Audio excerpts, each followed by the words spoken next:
雲林縣是全台灣也未收編縣治的縣市。雲林縣政府對去年啟動縣史上頭一波雲林縣治，對8月開始陸續舉辦20鄉鎮市的老輩座談會，希望對各種面向來完整記錄到雲林的歷史文化。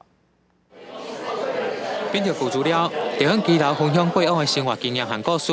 為雲林在地歷史保存作出貢獻。因為全台目前嘉春雲林縣也未編修縣治，為8月份開始，文管處在縣內20鄉鎮舉辦座談會，要積極記錄在地重要人事物。地方的耆老殷的期盼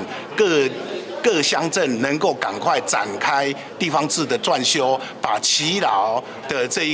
個腦袋瓜裡面的寶貴的經驗呢，能夠把它形諸於文字，讓它能夠成為我們雲林文化歷史傳承很重要的一部分。文管處表示，